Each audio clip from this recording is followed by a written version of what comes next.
Je passe donc maintenant à la deuxième partie essentielle pour comprendre ce qui s'est passé voilà quelques semaines, c'est-à-dire la période révolutionnaire et post-révolutionnaire, 2010-2014, qui explique en grande partie, comme je viens de le dire, ces changements d'octobre-décembre 2014. Nous sommes le 17 décembre 2010. Nous sommes dans une petite ville du centre de la Tunisie. Ce matin-là, un jeune vendeur ambulant, comme il y en a des centaines de milliers là-bas en Tunisie, qui essayent de vivre au jour le jour, du nom de Mohamed Bouazizi, s'immole par le feu. Il faut bien le dire que cette immolation n'était pas la première dans le pays, puisque plus d'une dizaine avaient eu lieu dans les semaines ou les mois précédents. Ce qui est sûr, c'est que, pour reprendre l'expression souvent utilisée, Bouazizi fut une étincelle. Sans vouloir rentrer dans les détails des théories complotistes qui fleurissent en Tunisie et dans le monde arabe sur ce que l'on appelle, entre guillemets, le chaos régénérateur du monde arabe, qu'auraient préparé les États-Unis, Israël et le Qatar, une thèse qui est très à la mode à travers des livres, mais aussi un certain nombre d'émissions que l'on peut voir sur les télévisions arabes à l'heure actuelle. Ce qui est incontestable, c'est que dès le soir du 17, des actes de guérilla urbaine bien organisés agitaient la ville, malgré l'envoi dans les jours suivants de 8000 éléments de forces de sécurité qui rapidement eurent à affronter les émeutiers. La révolution, donc, a commencé, c'est la plus petite révolution sans doute qui ait eu lieu, elle a commencé dans un espace de 200 à 300 mètres. Donc dans une ville isolée par les forces de sécurité dès le 17-18 décembre. Et on a incontestablement, s'est interrogé, que les métiers avaient bénéficié éventuellement de quelques concours. Le fait est désormais avéré par les syndicalistes, en particulier de la région de Gassa, des phosphates, de la grande région minière, qu'on attendait un mouvement insurrectionnel pour démarrer l'opposition au président Ben Ali. Le soulèvement gagne peu à peu les villes et les villages environnants de Sidi Bouzid, puis les villes du nord et du sud, puis les grands centres urbains côtiers comme Sfax, et à partir de janvier, après la mort de Bouazizi, dans un hôpital de Tunis, la capitale. Malgré les concessions faites par le président, à partir du 10 janvier, c'était trop tard, et le 14, il doit fuir dans les conditions de son départ restant, malgré les témoignages multiples, encore très mystérieuses. Est-ce qu'il y a eu, comme on le suggère, coup d'État pour le faire partir? Bon, en tous les cas, il est parti. Ce qu'il est important de signaler, et cela va conditionner, je crois, tout le reste de ce qui s'est passé depuis 4 ans, c'est que dans cette dernière phase de l'insurrection populaire, jamais on n'a parlé de révolution du jasmin, entre parenthèses. On a toujours parlé de révolution de la dignité et de la liberté en Tunisie. Donc dans cette insurrection, dans cette révolution populaire venue du centre du pays, c'est le rôle essentiel de l'armée, qui avait été pendant toute la période de Ben Ali mise de côté au profit des forces de sécurité, garde nationale et police. Le rôle essentiel de l'armée, environ 15 à 18 000 hommes, qui refusa d'obéir aux ordres du président, en particulier par le bombardement de la ville de Kasserine, la principale ville rebelle du centre-ouest où les affrontements furent meurtriers. Donc là, ce refus, en particulier du général Ben Ammar, chef d'état-major de l'armée, d'obéir aux ordres, a eu un effet décisif sur la révolution, puisque, évidemment, si tel avait été le cas, sans doute, il aurait pu se produire, je dis avec un point d'interrogation, une situation à la syrienne ou du moins à l'égyptienne. Au gouvernement d'union nationale présidé par Mohamed Ghanouch, dernier premier ministre de Ben Ali, va succéder à la Casbah, le siège de la primature, Caïd Béji Essebsi. On l'oublie trop souvent, mais Caïd Béji Essebsi, dont nous allons parler tout à l'heure, est le premier ministre, la primature, comme on l'appelle en Tunisie, qui succède au gouvernement d'union nationale du dernier premier ministre, Mohamed Ghanouch. En octobre 2011, les premières élections législatives sont organisées. Des centaines de listes, souvent indépendantes, se présentent dans ce scrutin à la proportionnelle à un seul tour. Le parti Ennahda, dirigé par Rachid Ghanouchi, dirigeant éminent de l'Internationale des frères musulmans, on en dit même qu'il en est le maître, Recep Erdogan, président de la République, étant l'un de ses élèves, est le seul parti avec une base politique forte. Le retour de son leader, donc Rachid Ghanouch, qui était en exil à Londres, l'avait montré. Des milliers de ses partisans s'étaient précipités à l'aéroport de Carthage le 28 janvier pour l'accueillir. Il est d'autre part mouvement bien implanté malgré la chasse impitoyable que tant Bourguiba que Ben Ali avaient organisée contre lui depuis les débuts des années 80. Et du reste, les principaux leaders, en particulier Rachid Ghanouchi et celui qui deviendra le premier ministre islamiste, Hamadi Jebali, le coup d'État du 7 novembre 1987, le coup d'État médical, comme on l'a appelé, qui a mis en place Ben Ali, a sauvé la tête de Rachid Ghanouchi, Hamadi Jebali et les principaux leaders du mouvement islamiste que Bourguiba voulait voir exécuter. Pour une grande partie de l'électorat tunisien, il était, donc le parti Ennahda, le parti des martyrs. Donc ce parti était, disons, non seulement bien implanté, mais représentait celui qui avait résisté à Bourguiba et Ben Ali. D'autre part, et les élections allaient le montrer, les élections d'octobre 2011, c'est que contrairement à ce qu'on avait cru ou même espéré, mais peut-être ces croyances étaient un peu trop légères, c'est qu'une partie du peuple tunisien se reconnaît ou se reconnaissait ou se reconnaît dans ce que l'on peut appeler l'islamo-conservatisme du parti. L'islamo-conservatisme du parti Ennahda, c'est-à-dire retour à un ordre moral islamiste, ou islamique, pardon, rejet des idéaux modernistes et en particulier d'origine occidentale et surtout française. Endoctrinement religieux à travers les mosquées, souvent occupées illégalement par des imams extrémistes, mais libéral en économie.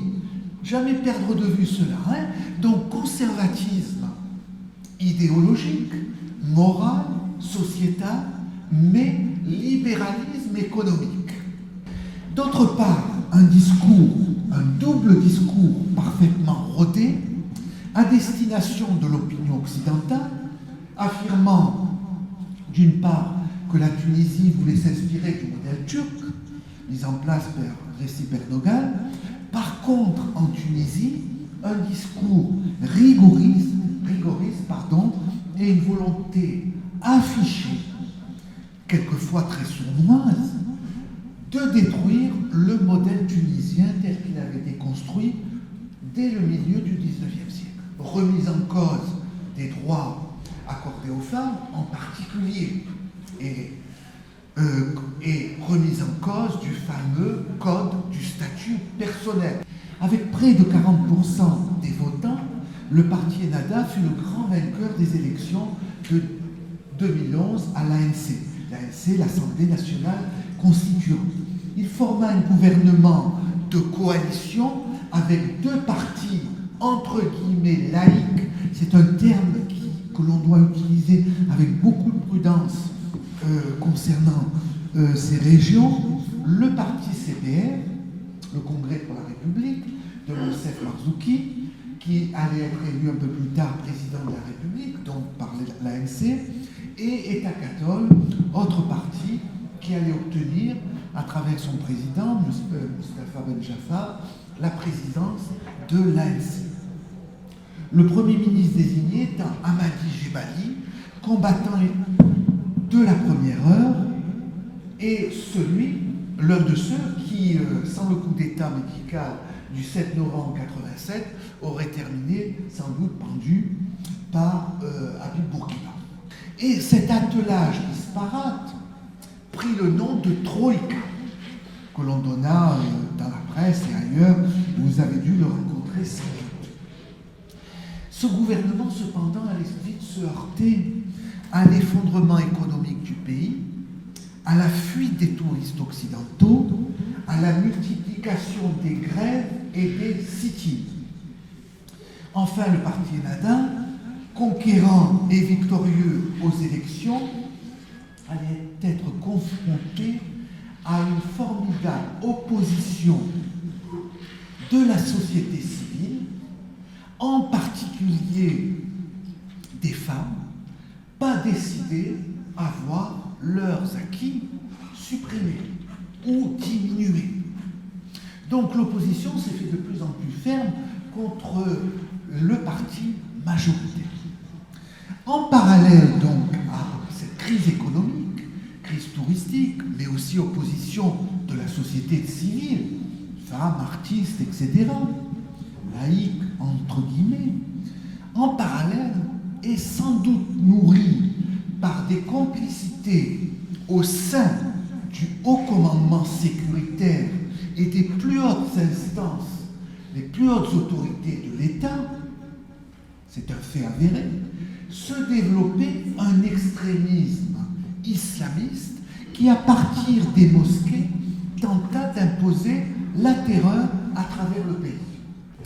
En février 2013, le premier assassinat sur le sol tunisien depuis l'assassinat sous la colonisation française du grand leader syndicaliste Ferhat Hachem eut lieu. Celui de l'homme politique de gauche Chokri Belaïd, suivi en juillet 2013 de l'assassinat d'un autre homme politique le 25 juillet. La date n'était pas choisie au hasard, c'est-à-dire la date de la fête de la République. On assassine un second député à l'ANC, c'est-à-dire Mohamed Bravi. Les commanditaires de ces deux crimes n'ont toujours pas été identifiés formellement. Ces deux assassinats eurent d'importantes conséquences. Tout d'abord, la démission du Premier ministre Jebali, puis de son successeur, Ali Laradé, que l'on accuse, à mots couverts, d'avoir couvert les deux assassinats, qui avait été ministre de l'Intérieur dans le gouvernement Jebali, c'est-à-dire donc à la période des deux assassinats. Cette époque est très importante. Pourquoi ? L'époque qui est marquée par une rupture absolument capitale entre le parti Ennahda, parti modéré, et les extrémistes religieux dont beaucoup commençaient à partir en Syrie, combattre le régime de Bachar el-Assad. N'oublions pas que le contingent tunisien de djihadistes en Syrie et maintenant l'Irak est le plus important de tous les pays. Plus de 5000 jeunes sont partis là-bas. Quand ils vont revenir, Gros problème. Ces djihadistes extrémistes étaient aidés par des éléments algériens qui s'installent à la frontière algéro-tunisienne, en particulier autour du Djebel Jourbi, qui domine la région de Kasseri, pour mener des actions meurtrières contre les forces de l'ordre et l'armée. À partir de septembre 2013, et face à la situation insurrectionnelle dans le pays, le gouvernement Laradé, et ça c'est là aussi capital, accepte la mise en place de ce que l'on a appelé, de ce que l'on appelle toujours le dialogue national, autour de 4 organisations considérées comme essentielles à une sortie de crise. Ces 4 organisations, quelles sont-elles? C'est tout d'abord l'UGTT, l'Union Générale des Travailleurs Tunisiens, le puissant syndicat ouvrier, à la pointe des différents combats, l'UTICA, c'est-à-dire le syndicat du patronat tunisien, la Ligue des droits de l'homme et enfin l'Ordre des avocats. On y retrouve les 2 forces vives du pays, ouvriers et patronat, mais aussi des institutions emblématiques du combat des libertés, la Ligue des droits de l'homme et l'Ordre des avocats. Il montre donc, ce dialogue national, que dans les heures gravissimes que peut traverser un pays, ces forces structurantes, aux côtés des forces de sécurité, de justice, de l'armée, peuvent être salvatrices. Ce sens du compromis, ce souci de la continuité de l'État, ce refus des guerres civiles, des querelles civiles, débouchant sur l'extrémisme, sont au cœur même donc du modèle tunisien tel qu'il se met en place dès le XIXe siècle et qui se poursuit à la fin de 2013. Les discussions de ce quartet aboutissent finalement, au début de l'année dernière, à la mise en place d'une constitution adoptée à l'unanimité. Les 2 premiers articles de la Constitution ne sont pas amendables. Ils se formulent ainsi. Ils sont importants parce que, pour une raison que je vais indiquer dans quelques instants. Je les cite. Article 1er. La Tunisie est un État libre, indépendant et souverain. L'islam est sa religion, l'arabe sa langue et la République son régime. Article 2. La Tunisie est un État à caractère civil basé sur la citoyenneté, la volonté du peuple et la primauté du droit. Ces 2 articles ont fait l'objet de débats interminables, évidemment, parce que l'article 1 et le passage sur l'islam et sa religion a été fortement contesté. Il vient, d'une certaine façon, comme beaucoup de constitutionnalistes l'ont fait remarquer, en contradiction avec l'article 2 sur un État à caractère civil. Tout cela devra être tranché par la future Cour constitutionnelle sur le modèle français qui n'a pas encore été créée.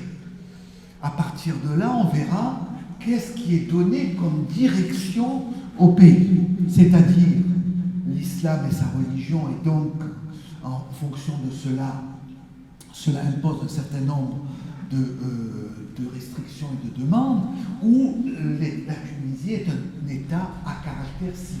Ces questions-là fondamentales ne sont pas pour l'heure tranchées. Puisque je viens de le dire, la Cour constitutionnelle n'a pas été encore créée et il y a beaucoup de difficultés à l'heure actuelle concernant sa création. À la suite de l'adoption de la Constitution, le gouvernement Laradé céda la place à un gouvernement formé principalement de technocrates, en particulier pour ce que l'on appelle en Tunisie les ministères de souveraineté, c'est-à-dire la justice, l'armée et les affaires étrangères.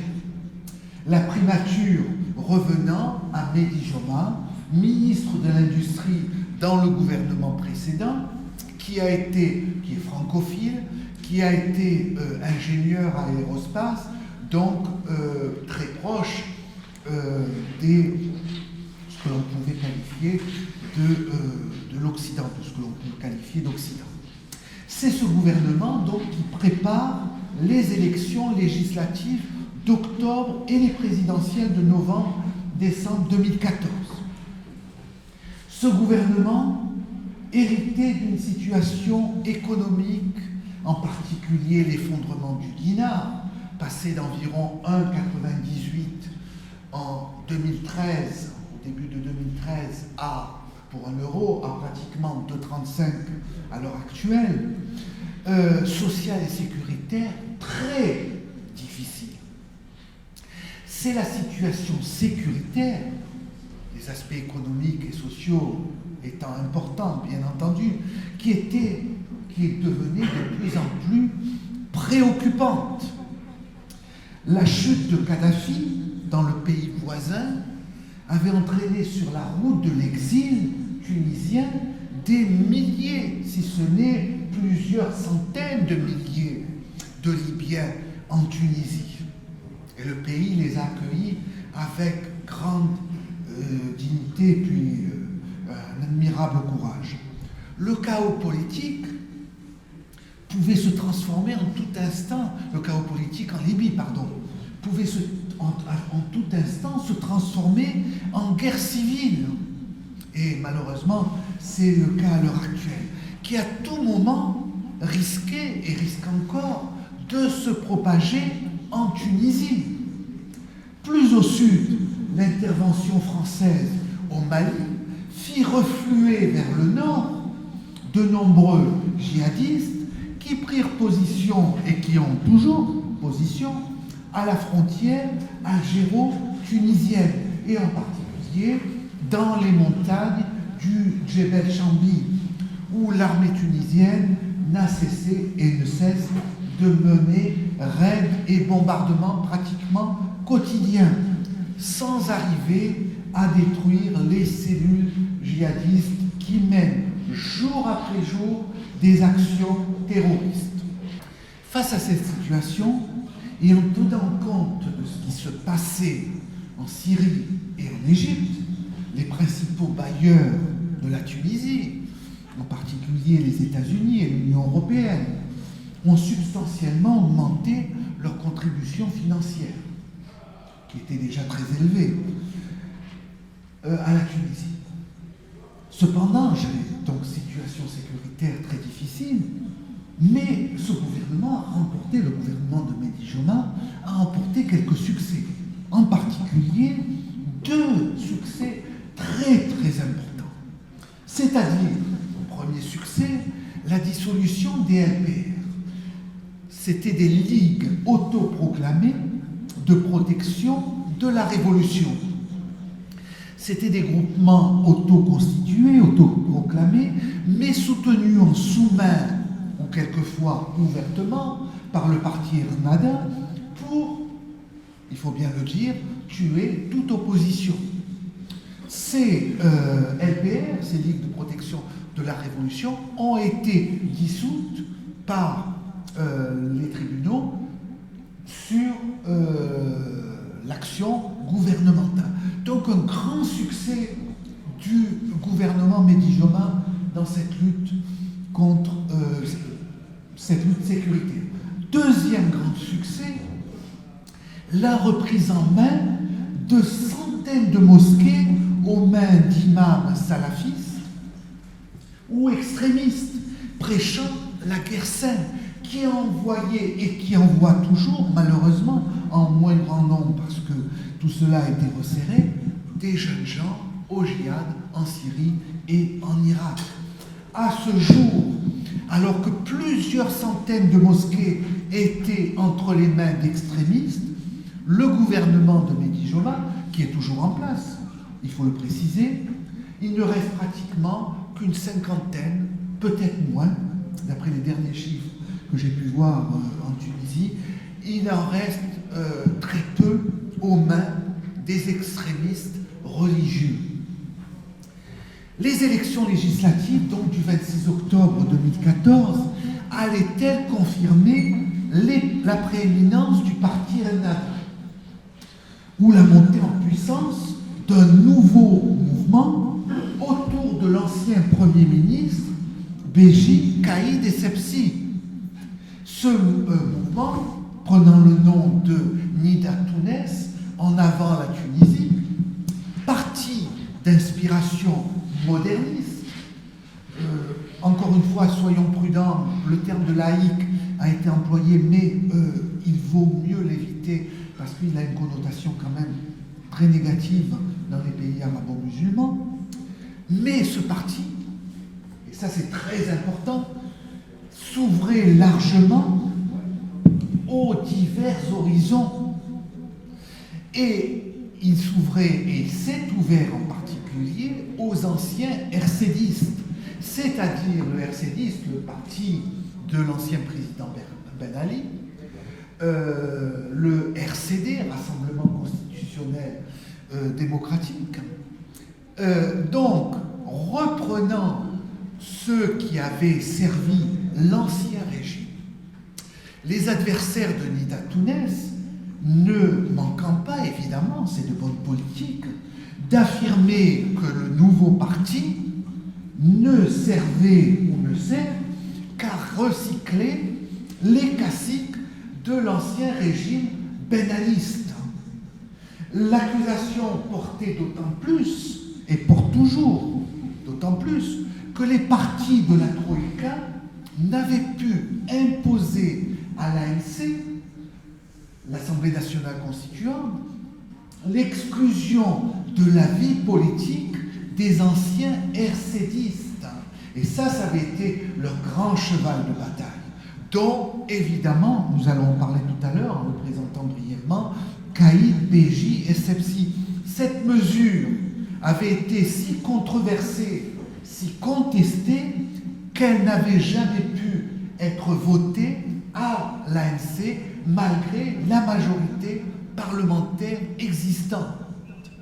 Donc ça, c'est très important pour la suite des événements.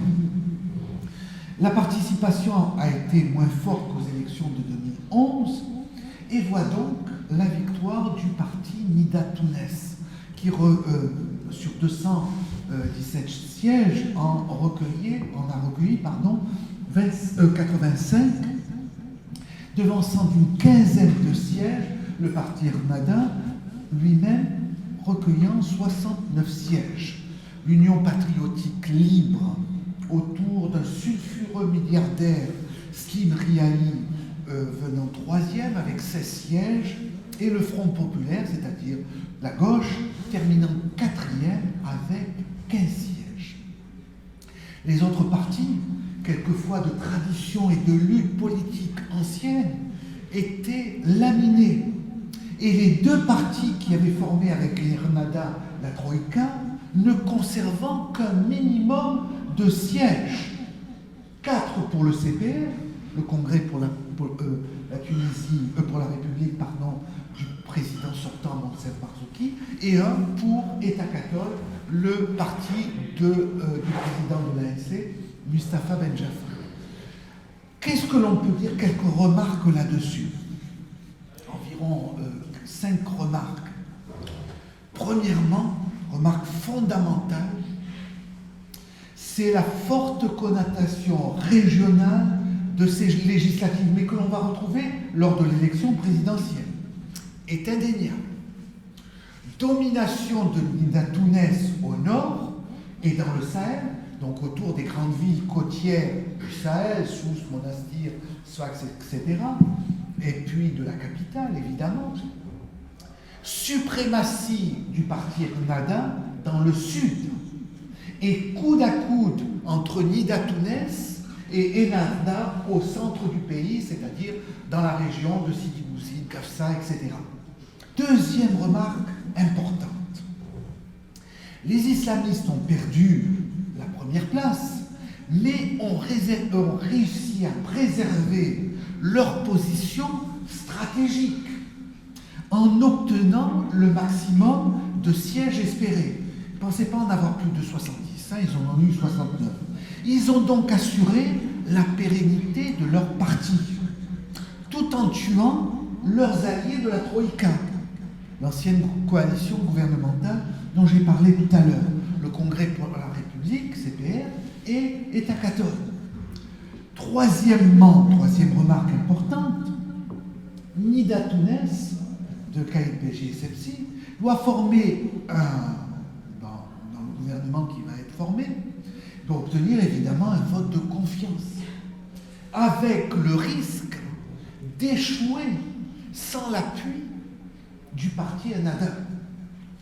Donc, et nous allons reparler dans quelques instants, nous allons voir comment le parti de Béji Caïd Essebsi va tenter ou a tenté et tente à l'heure actuelle de sortir de ce piège extrêmement dangereux.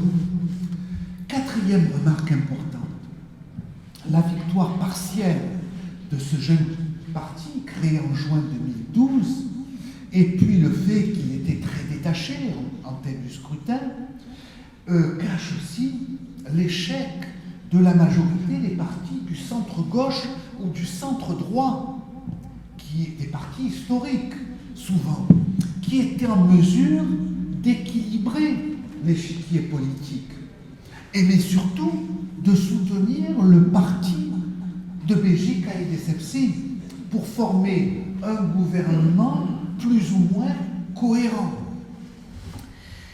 Cinquième remarque, le parti vainqueur, Nida Tounes, se trouve donc dans une position très délicate, puisqu'il ne dispose pas d'alliés assez forts au sein du gouvernement pouvant garantir le vote de confiance, c'est-à-dire 109 voix, en faveur de son prochain gouvernement.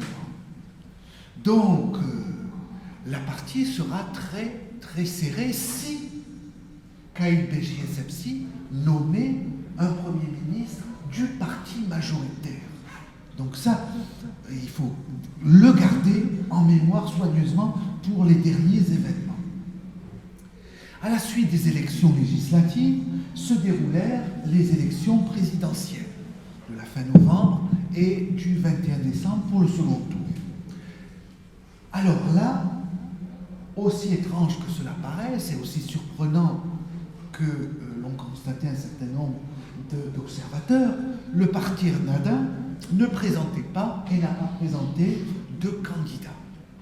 Donc le second parti majoritaire à l'Assemblée ARP, l'Assemblée des représentants du peuple, non plus ANC, mais ARP, puisque la précédente était constituante, celle-ci elle est représentative. Et donc on s'est beaucoup interrogé, et on continue à s'interroger sur cette décision. Pourquoi le parti, qui avait été majoritaire en octobre 2011, ne présentait pas de candidat? On a dit crainte de l'échec de son candidat, et puis volonté peut-être de ne pas sembler vouloir brouiller les cartes. En tous les cas,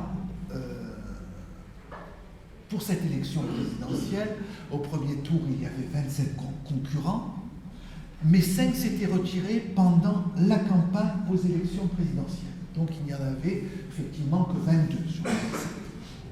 Le candidat de Nida Tounes, Béji Caïd Essebsi, BCE, comme on l'a dit, et puis tout à l'heure peut-être j'aurai l'occasion de vous donner son surnom, obtient presque 40% des suffrages, et son concurrent le plus proche, le président sortant, Moncef Marzouki, un peu plus de 34%. Ce qui était important, et ce qui est important de noter, c'est que l'écart entre les deux hommes, même s'il était moins important que l'on dit les suffrages sortis des urnes, c'est que les réserves de voix dès ce premier tour en faveur de Béji Caïd Essebsi étaient suffisantes pour lui permettre sans doute de voir le second tour avec optimisme. Et donc que ce second tour annonçait une victoire de Béji Caïd Essebsi sur Moncef Marzouki. Et effectivement, le verdict fut sans appel. Malgré une campagne agressive de Monsef Marzouki, le président sortant, son concurrent l'emporta lors des élections, lors de l'élection du 21 décembre. Ce qui est très intéressant de noter pour ce second tour, et là ça rapproche la Tunisie d'une certaine façon de quelques grandes démocraties occidentales, c'est que pendant cette campagne électorale présidentielle, les Tunisiens ont assisté à une bipolarisation du débat politique, à telle enseigne, comme je viens de le signaler tout à l'heure, que 5 candidats se sont retirés de la compétition. Pourquoi cette bipolarisation de la vie politique? C'est qu'elle réside dans les résultats des législatives du 26 octobre 2014, donnant un peu plus de 70% des sièges aux deux partis en tête, Nida Tounes d'une part et le parti Ennahda de l'autre. Le scrutin présidentiel ne faisant que confirmer cette tendance. Les candidats des deux partis, parce que Ennahda a bel et bien soutenu M. Marzouki, même si il l'a fait en sous-main, ont en effet accaparé environ 75% des voix exprimées. Donc les deux favoris du premier tour, qui avaient été le président sortant, Monsef Marzouki, installé au palais de Carthage, soutenu, comme je viens de le dire, par le parti Ennahda, et Béji et Caïd Essebsi, se retrouvèrent pour le second tour, qui a eu lieu le 21 décembre dernier. Béji Caïd Essebsi l'emportant avec à peu près 56% des voix, contre un peu plus de 44% à son adversaire. Ce qui est là aussi remarquable et sur lequel il faut vraiment insister, c'est de nouveau la dichotomie régionale observée lors des législatives. Elle est encore plus forte lors de ces présidentielles, puisque le Sud a voté massivement pour Monsef Marzouki. Du reste, à la suite de ces élections, il y a eu quelques émeutes dans certaines villes du sud de la Tunisie, s'opposant au nord. Les grandes villes et au nord, aux grandes villes côtières du Sahel. Quant au centre, suite aux consignes du Front populaire, c'est-à-dire de la gauche, de faire barrage à Marzouki, le centre du pays a voté majoritairement pour BCE, c'est-à-dire Béji Caïd Essebsi. Le nouveau président, investi le 31 décembre, est un vieux routier, si vous me permettez l'expression, de la politique tunisienne. Il est né en 1926 à Sidi Bou Saïd, donc il a 88 ans. Il a été, sous Habib Bourguiba, ministre de la Défense, ambassadeur en France, ministre des Affaires étrangères. Après la prise du pouvoir par Zine El Abidine Ben Ali, le 7 novembre 1987, il rejoint le RCD, le parti majoritaire, et il est élu plusieurs fois député jusqu'en 1994. De mars 90 à octobre 91, il est président de la Chambre des députés. Puis il se met en réserve de la République et ressurgit au mois de février-mars 2011, quand il devient Premier ministre.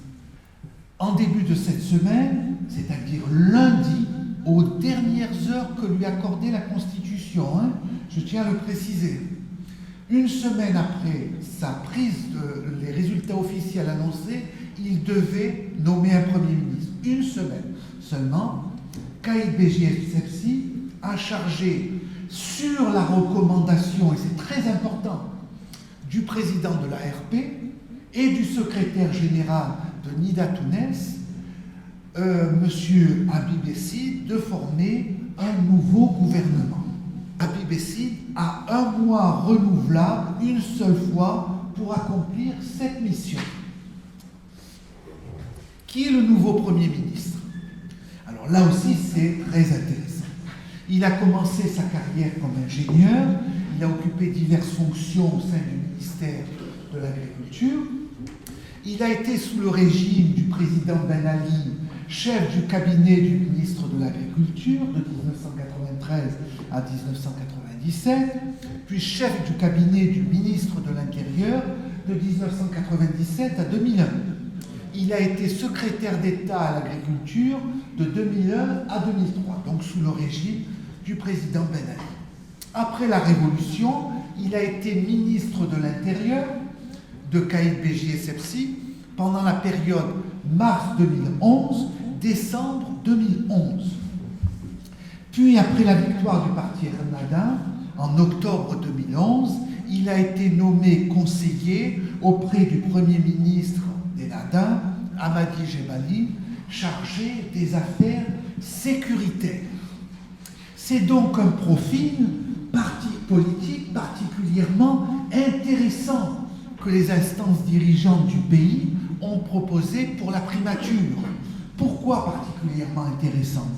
Parce que, premièrement, il a servi le régime d'avant 2011, puis ceux qui se sont succédés depuis le 14 janvier. Deuxièmement, par ses postes avant 2011, il peut satisfaire les nostalgiques de l'Ancien Régime, mais cela n'a pas commencé qu'avec lui. Il peut les réintégrer pleinement dans la vie politique et donc, évidemment, amoindrir la cassure de la révolution de 2011. Troisièmement, et ça c'est absolument capital, il a reçu l'onction politique du parti Ennahda dès sa désignation. Alors, en fin de compte, les seuls à qui cette désignation déplaît, c'est dans les rangs du parti majoritaire, qui voit un technocrate non encarté désigné comme candidat à la primature et comme Premier ministre désigné. Les députés majoritaires sont d'autant plus vexés que le président a indiqué, et cela dès avant son élection, qu'aucun député du parti ne serait ministre. On comprend donc la rancœur du parti vainqueur. Donc quel gouvernement Habib Essid va former? Il est probable, vu l'étroitesse de la majorité, de Nida Tounès à l'ARP, qu'un gouvernement d'union nationale, de cohésion nationale, composé d'une part de technocrates et d'autre part d'une pincée de partisans, de ministres partisans, est la solution la plus probable. À moins d'un revirement, le parti Ennahda va en faire partie de ce gouvernement de coalition ou d'union nationale. Par son profil, le Premier ministre désigné montre clairement quelle sera la priorité du nouveau régime: la sécurité. Et les événements récents en France ne pourront que le renforcer dans cette détermination. Malgré des succès notables contre le terrorisme sous le gouvernement Joma, la lutte contre les djihadistes implantés sur le territoire national ou de retour de Syrie-Irak demeure difficile. À l'aube, c'est-à-dire donc lundi, de la nomination d'Habib Essid dans un petit village du gouvernorat de Zagouan, à quelques dizaines de kilomètres de la capitale, un jeune policier rentrant de son travail a été poignardé en plein cœur, puis égorgé par une bande d'extrémistes. Tous les jours, des cellules djihadistes sont démantelées. Hier encore, dans une banlieue proche de la capitale. Donc le combat sécuritaire va être au cœur de la problématique du prochain gouvernement. Quels sont, et j'aborde le dernier point de mon intervention, j'espère ne pas être trop long, c'est les perspectives.